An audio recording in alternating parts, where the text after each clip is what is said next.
1975 में इंदिरा गांधी को बेटे संजय गांधी ने मशवरा दिया कि अम्मा हजूर, अब मुल्क में नए इंतखाबात करवाने की बिल्कुल ज़रूरत नहीं है। हम माँ बेटा मिलकर हिंदुस्तान पर 20 से 25 साल तक हुकूमत कर सकते हैं। आइन इसकी इजाज़त देता है। अगर मुग़ल सेंट्रल एशिया से उठकर 400 साल हिंदुस्तान पर हुकूमत कर सकते हैं तो माँ बेटा क्यों नहीं। ताहम एमरजेंसी के 2 साल बाद इंदिरा गांधी इंतखाबात करवाने पर राज़ी हो गईं। खैर, मार्च 1977 में इलेक्शन हुए और तमाम शुमाली इलाकों और रियासतों में कांग्रेस को शिकस्त हुई।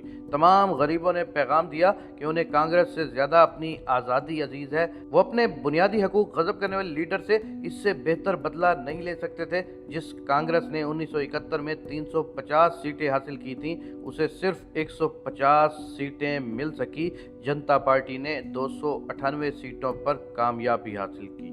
इलेक्शन से पहले कोई सोच भी नहीं सकता था कि गरीबों को अपनी आज़ादी प्यारी होती है और वो जमहूरियत के ज़रिए अंदर से बदला ले सकते हैं।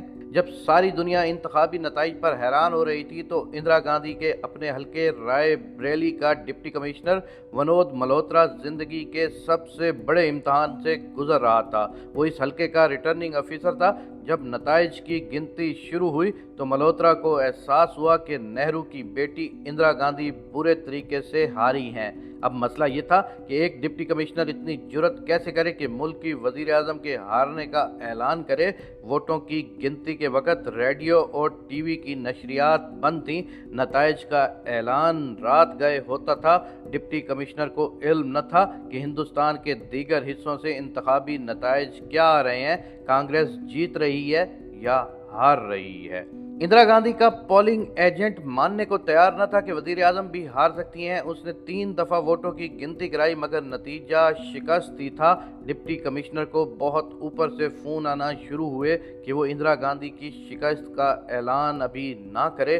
जब डिप्टी कमिश्नर को इल्म हो गया कि इंदिरा गांधी हार चुकी हैं तो उसके सामने 2 रास्ते थे। वो नतीजा रोक ले या फिर फ़ौरन ऐलान कर दे। काफ़ी सोच विचार के बाद जब वो बीवी के पास गया जो घर के लॉन में चारपाई पर अपने छोटे बेटे के साथ खेल रही थी, उसने बीवी को बताया कि अगर उन्होंने इंदिरा गांधी के हारने का ऐलान कर दिया तो उन्हें इंदिरा के गैज़ो गज़ब का सामना करना पड़ेगा। बहुत सारी मुश्किलात खड़ी हो जाएंगी। वो ज़िमनी इंतखाबात में दोबारा जीत जाएगी और हुकूमत उसी की ही बनेगी। डिप्टी कमिश्नर की बीवी इत्मीनान से अपने बेटे के साथ खेलती रही। उसने सर उठाकर खामद को देखा तक नहीं कि वो क्या कह रहा है, कितने बड़े इम्तहान से गुजर रहा है। उसने इंदिरा गांधी जैसी लीडर के हारने का ऐलान करना है।